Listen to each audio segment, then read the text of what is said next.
반갑습니다. 여러분, 프로토 교수입니다. 스포츠 모든 경기를 매일 분석 및 조합 픽 공유 중에 있습니다.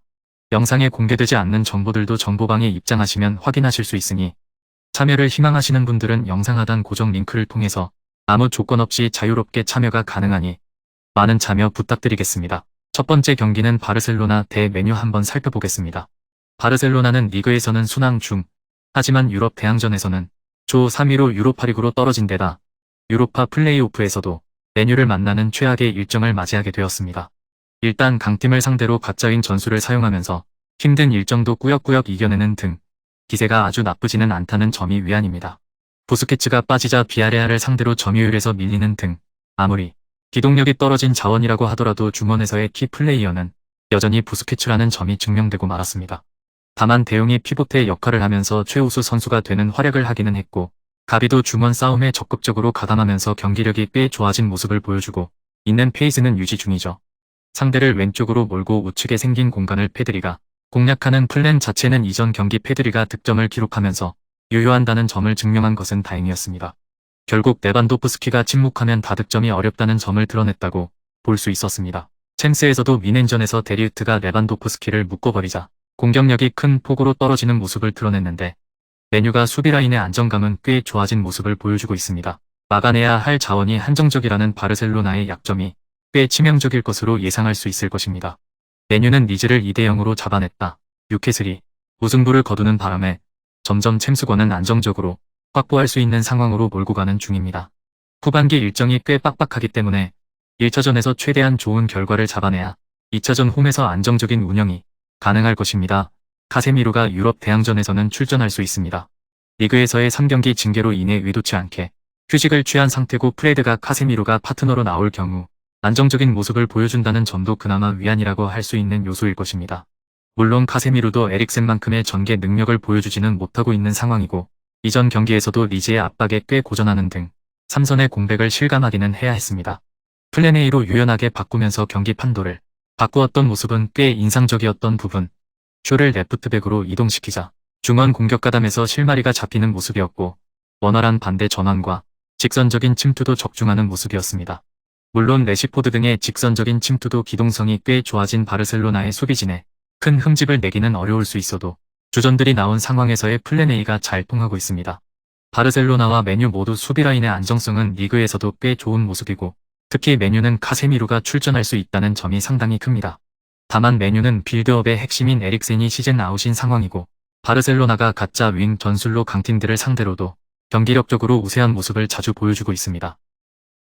두 번째 경기는 샤크타르 대 스타드렌 한번 살펴보겠습니다. 샤크타르는 레알 마드리드와 라이프치히와 한 조였던 힘든 챔스 일정이었고 3위로 내려앉으면서 유로파 리그로 내려오게 되고 말았습니다. 소위 홍발을 타지 못한 것이 아쉬웠는데 우크라이나 내 전쟁으로 인해 홈 경기를 폴란드에서 치르면서 사실상 모든 경기를 원정에서 치르는 것과 다를 바가 없었습니다. 경우에 따라 포메이션을 다르게 쓰는데 조금 더 수비적으로 해야 하는 경기에서는 두 줄 수비를 쉽게 만들 수 있는 것을 사용하는 모습이 자주 보여지고 있습니다. 다만 리그에서 보여주고 있는 안정감과는 다르게 챔스에서는 매 경기 실점이 나오면서 수비적으로는 안정감이 상당히 떨어지는 모습을 보여주는 상태죠.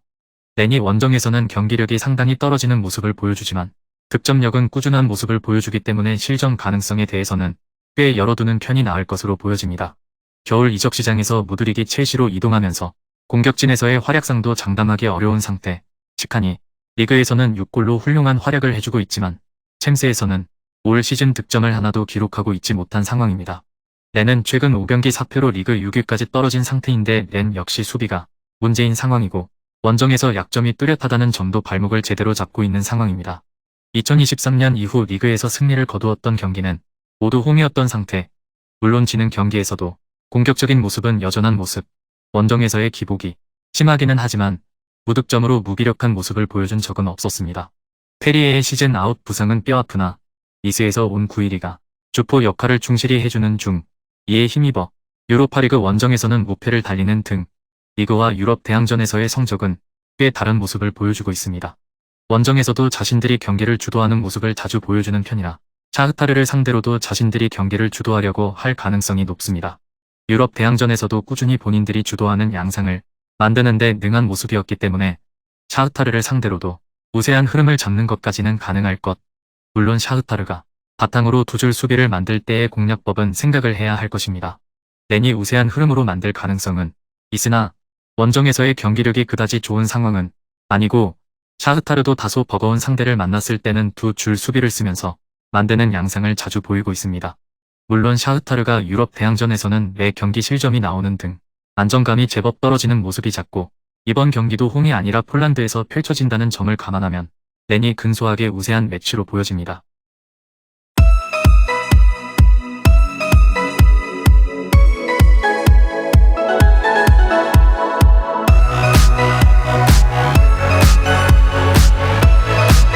세 번째 경기는 잘츠부르크 대 웨이 로마 한번 살펴보겠습니다.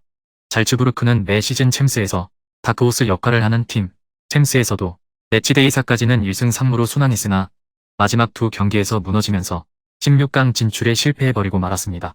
꾸준한 압박과 전형으로 중앙을 두텁게 가져가는 유형, 선수단의 에너지 레벨이 높아 상대를 전방부터 압박하면서 볼 방출을 막아내는 유형이라고 할 수 있습니다.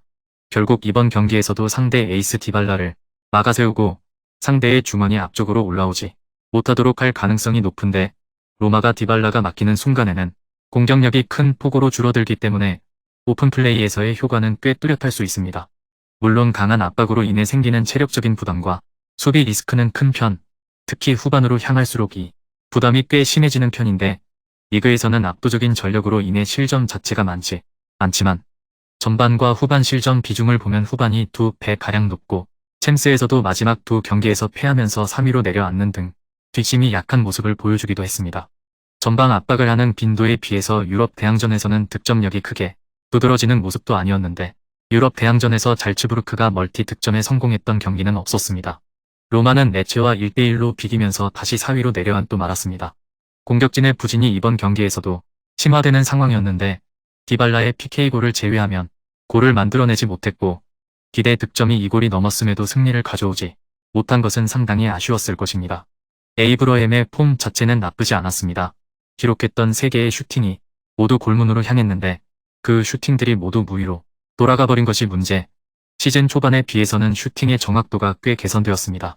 이전 시즌에 비해 찬스를 골로 연결시키는 빈도가 확연히 줄어든 것은 확실한 상태. 그나마 다행인 점은 유럽 대항전에서는 5경기 4골로 제 몫을 다하고 있다는 점입니다.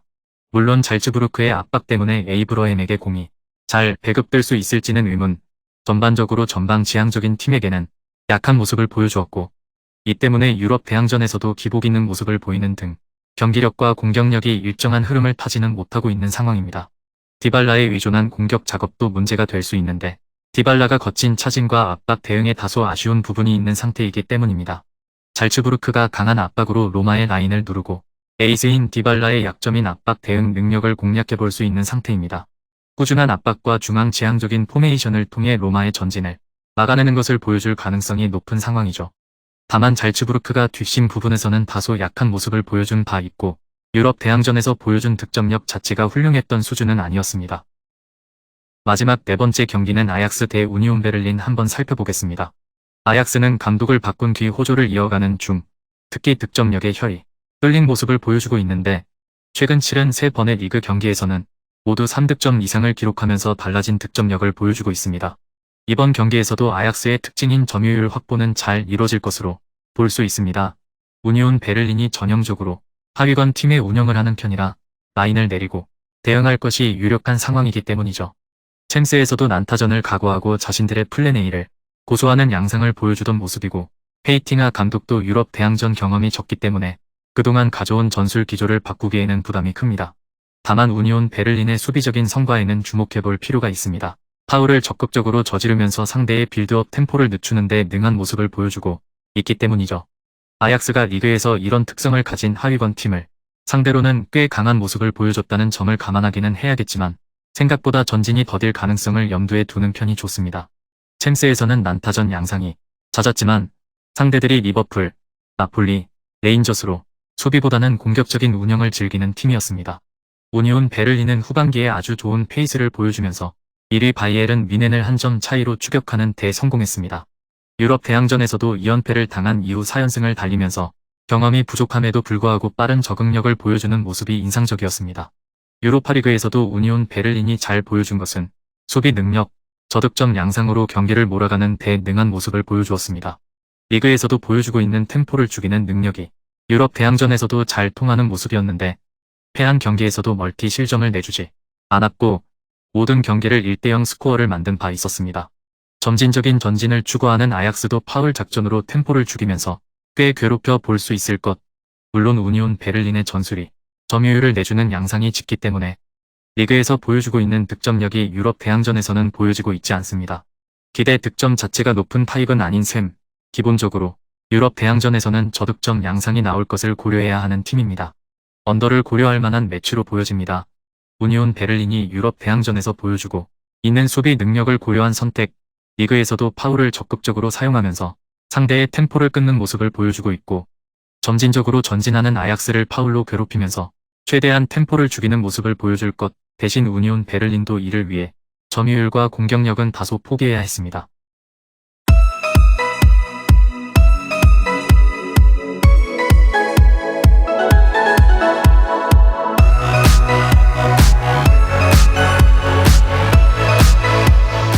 금일 경기들은 이렇게 알아보았습니다.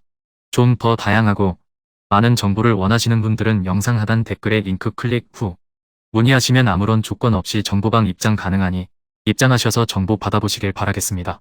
그리고 영상에서 리뷰하지 않은 디테일한 정보와 조합픽은 매일 교수 정보방에서 공유하고 있으니 꼭 참여해보시길 권장드리며 이번 영상은 여기까지 하겠습니다. 시청해주셔서 감사드리며 늘 여러분들의 건승을 기원합니다. 감사합니다.